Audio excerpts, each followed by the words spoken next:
सर्वमंगलमंगल्ये शिवे सर्वार्थसाधिके शरण्ये त्र्यंबके गौरी नारायणी नमोस्तुते। परमाराधिका मा दुर्गार श्रीपाद पद्मे प्रणति निवेदन करছি। আপনারা যারা আমার আলোচনা শ্রবণ করছেন তাদের সকলকে জানাই সময়োচিত অভিবাদন। আজ অকাল বোধন বিষয়ক আলোচনায় ব্রতী হচ্ছি। মা দুর্গার পুজো করতে গেলে কেন এই বোধনের প্রয়োজন, এই বোধন কোথায় করতে হয়, কোন সময় করতে হয়, কোন কোন তিথিতে করা যায়, এই বিষয় নিয়েই আজকের আলোচনা। আমরা জানি অনাদিকাল থেকে মাতৃপুজো হয়ে আসছে। মা দুর্গার পূজা বসন্তকালে উত্তরায়ণেই অনুষ্ঠিত হয়। এটি অনাদিকাল থেকে চলছে। গোলকের রাসমণ্ডলে ভগবান কৃষ্ণচন্দ্র এই দুর্গা দেবীর পুজো করেছিলেন। ব্রহ্মবৈবর্ত পুরাণ পাঠে আমরা এ প্রমাণ পাই। প্রথমে পূজিতা সাচা কৃষ্ণেন পরমাত্মনা বৃন্দাবনে চ সৃষ্টাদ্য গোলকের রাসমণ্ডলে। এই পূজা সমাধিবস্য সুরথ রাজা এনারাও করেছিলেন। কিন্তু অকাল বোধনের প্রয়োজনীয়তা কখন এলো? যখন রাম রাবণের যুদ্ধ চলছিল। এই রাম রাবণের যুদ্ধে রাম যখন রাবণের কাছে বারবার পরাস্ত হচ্ছিলেন, অনেক যোদ্ধাদের নিয়ে বানরদের নিয়ে তিনি যুদ্ধে ব্রতী হয়েও কেন পরাস্ত হচ্ছেন, এই কারণ যখন তিনি দেবতাদের কাছে জানতে চাইলেন, তখন দেবতারা তাকে জানালো যে রাবণ হচ্ছে মাতৃভক্ত। তিনি মা দুর্গার পুজো করেন এবং সেই পুজোর পৌরোহিত্য করেন স্বয়ং বৃহস্পতি। বৃহস্পতি শুদ্ধভাবে চণ্ডীপাঠ করেন। এই চণ্ডীপাঠ কার্যক্রম যদি শুদ্ধভাবে চলতে থাকে তাহলে কোনোভাবেই কোনো শক্তি রাবণকে পরাভূত করতে পারবে না। এই তথ্য জানার পর রামচন্দ্র ব্রহ্মার আদেশে ব্রহ্মার পৌরোহিত্যে দুর্গা পুজো করবার মনস্থির করলেন। তিনি যখন এই দুর্গা পুজো করতে ব্রতী হচ্ছিলেন সেই সময়টা হচ্ছে শরৎকাল। শরৎকাল দক্ষিণায়ন। আমরা জানি যে দুটি কাল রয়েছে, একটাকে বলে উত্তরায়ণ আর একটা হচ্ছে দক্ষিণায়ন। পৌষ সংক্রান্তির পর যখন সূর্যদেব মকর রাশিতে গমন করে, এরপর থেকে 6 মাস হচ্ছে উত্তরায়ণ। এই সময় দেবলোকের সবাই জাগ্রত থাকেন, এটা দিবাভাগ তাদের জন্য। আবার যখন আষাঢ় মাসের সংক্রান্তির পর সূর্যদেব কর্কট রাশিতে গমন করেন, এরপর থেকে 6 মাস কাল দক্ষিণায়ন। এই সময়কালে দেবলোকের সবাই ঘুমন্ত থাকেন, বিশ্রামে থাকেন। তো রামচন্দ্র যখন দুর্গা পূজা করতে মনস্থির করলেন সেই সময়টা হচ্ছে শরৎকাল, দক্ষিণায়ন। এই দক্ষিণায়নে দেবী ঘুমন্ত। ঘুমন্ত দেবীর পুজো করলে ফলপ্রাপ্তি ঘটবে না। তাই ব্রহ্মা পিতামহ ব্রহ্মার পরামর্শে রামচন্দ্র অকাল বোধন করলেন। তিনি অকালে মাতৃদেবীর জাগরণের ব্যবস্থা করলেন। এই জাগরণের জন্য ব্রহ্মার আদেশে আদ্রা নক্ষত্রযুক্ত কৃষ্ণা নবমী তিথিতে মায়ের বোধন আরম্ভ করলেন। এই বোধনে তিনি মার জন্য স্তুতি করলেন, তারপর মায়ের পুজো করলেন, মাকে প্রণাম করলেন, আরতি করলেন।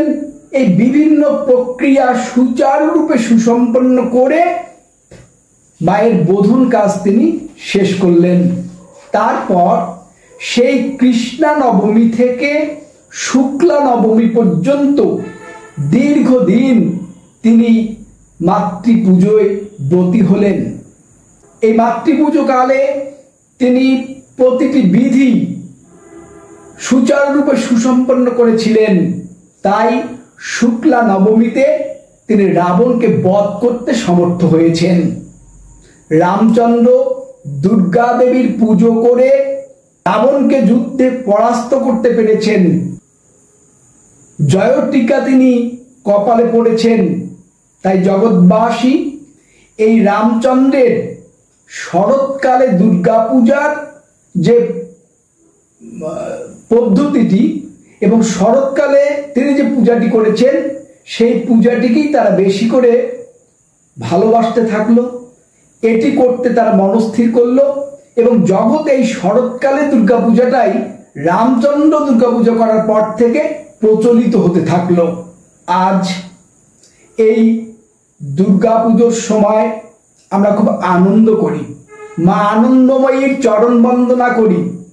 সকলে মিলে এই আনন্দময়ীর পুজো করায় এই পুজো আজ উৎসবে রূপান্তরিত হয়েছে। এই দিন আমাদের উৎসবের দিন, আনন্দের দিন। এমন দিনে আমরা সকল সনাতন ধর্মাবলম্বী সন্তানেরা মাতৃ সাধনায় ব্রতী হই। এই ব্রত উদযাপন করতে হলে, পুজো করতে হলে আমাদেরও তাই রামচন্দ্রের ন্যায় বোধন করতে হয়।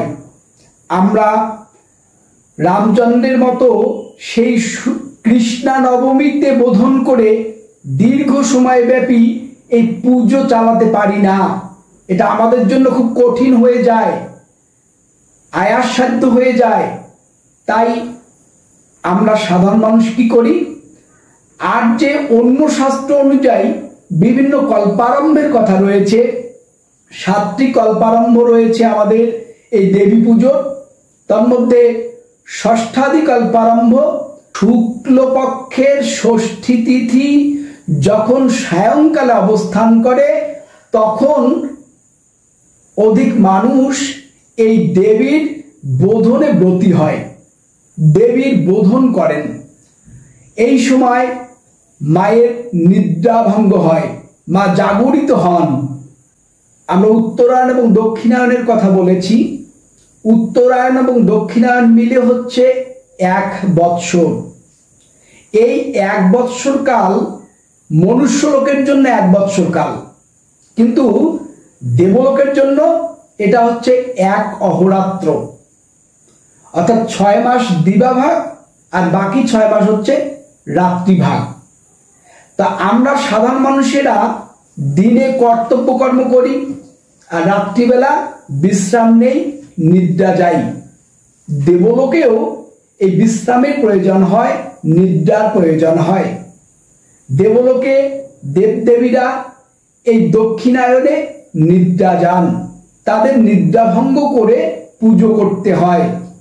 তাই আমাদের এই বোধনের প্রয়োজনীয়তা। অসময়ে দেবীকে জাগরিত করার জন্য, তার নিদ্রাভঙ্গ করার জন্য এই বোধনকে বলা হয় অকাল বোধন। অকাল বোধনের প্রয়োজনীয়তা যে রয়েছে সেটি আমাদের শাস্ত্রে পরিষ্কারভাবে বর্ণিত হয়েছে। বিশেষ করে আমাদের যে কালিকা পুরাণ, সেই কালিকা পুরাণের 60 অধ্যায়ে একটি শ্লোক পাওয়া যায়। শ্লোকটাতে বলা হয়েছে, রামস্যানুগ্রহার্থায় রাবণস্য বধায় চ রাত্রারেব মহাদেবী ব্রহ্মণা বোধিতা পুরা। তাহলে বোধনের প্রয়োজনীয়তা অবশ্যম্ভাবী। এই বোধন রাত্রিকালেই করতে হয়। যে তিথিতে আমরা কল্পারম্ভ করব সেই তিথির রাত্রিকালে বোধন করতে হয়। তো এবার যে দুর্গাপুজো অনুষ্ঠিত হতে যাচ্ছে, এই দুর্গাপূজার বোধন হবে 21শে আশ্বিন মঙ্গলবার সায়ংকালে। কেন সায়ংকালে হবে? কারণ ওই দিন সকাল 7:37 ষষ্ঠী তিথি আরম্ভ হবে। তারপর একেবারে গোটা রাত্রি অতিক্রান্ত করে পরদিন 22শে আশ্বিন সকাল 8:01 ষষ্ঠী তিথির সমাপ্ত হবে। তাই এই ষষ্ঠী তিথির আয়ুষ্কাল দেখা যাচ্ছে আমাদের 22শে আশ্বিন সকাল 8:01 পর্যন্ত। কিন্তু সেই দিন সকালে আমাদের ষষ্ঠীর কল্পারম্ভ করতে হবে, ষষ্ঠী বিহিত পুজো করতে হবে। কিন্তু বোধন আমরা রাত্রিকালে করতে পারছি না, সায়ংকালে করতে পারছি না।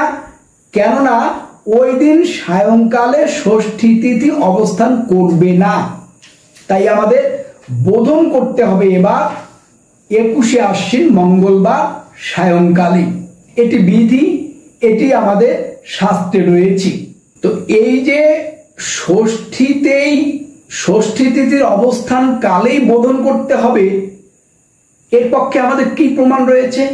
এর পক্ষে আমাদের প্রমাণ রয়েছে যে যে বিধি অবলম্বন করে আমরা পুজো অর্চনা করব, মাতৃপুজো করব, সেই বিধিতে বলা হচ্ছে যে ষষ্ঠাং সায়ান্নে বোধ আমি। এই মন্ত্রের প্রয়োগ ঘটিয়েই আমরা বোধন কার্য করব।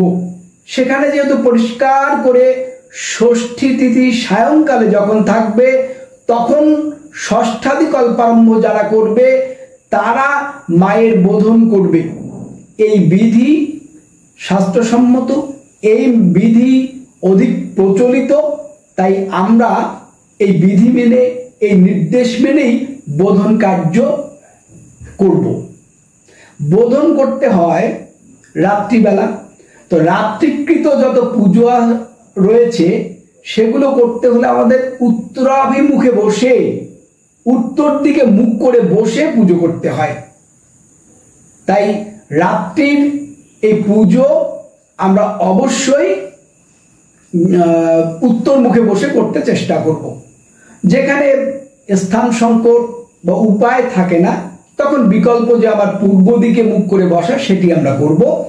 কিন্তু যতক্ষণ পর্যন্ত সুবিধা থাকবে ততক্ষণ আমরা রাত্রির পুজোগুলো অবশ্যই উত্তরাভিমুখে বসেই করব। এই বিল্ল বৃক্ষ মূলে আমাদের বোধন করতে হবে। বোধন করার সময় বিল্ল বৃক্ষের পত্রে তপ্তকাঞ্চন বর্ণা সদ্যজাতা দুর্গাকে চিন্তা করতে হবে, ধ্যান করতে হবে। তার স্তব, পূজা, প্রণামাদি, আরতি এগুলো করে তাকে জাগরিত করতে হবে। তিনি যখন জাগরিত হবেন, তারপর তার প্রকাশ ঘটে নবীন যুবতী রূপে। নবীন যুবতী রূপে তিনি প্রকটিত হন, প্রকাশিত হন। এই রূপেই আমরা নবপত্রিকায় তার পুজো করব। তার স্নান টান সেরে আমরা তাকে আমাদের যে মন্দির, সেই মন্দিরের বিচিত্র যে পীঠস্থান রয়েছে, সুসজ্জিত পীঠস্থান, সেখানে বসিয়ে মৃন্ময়ী মূর্তির সম্মুখে পুজো কার্য সুসম্পন্ন করব। তাহলে আমরা এই বিষয়টি পরিষ্কার হয়ে গেলাম যে কল্পারম্ভ করতে হবে ষষ্ঠী তিথিতে, ষষ্ঠী বিহিত পুজো আমরা ষষ্ঠী তিথিতেই করব, আবার বোধনও করব আমরা ষষ্ঠী তিথিতেই। তবে বোধনের সময় হচ্ছে সায়ংকাল। তাই যেদিন ষষ্ঠী তিথি সন্ধ্যাবেলায় থাকবে সেই দিনই আমরা বোধন করব। জয় হোক মাতৃদেবীর, জয় হোক মাতৃভক্তবৃন্দের।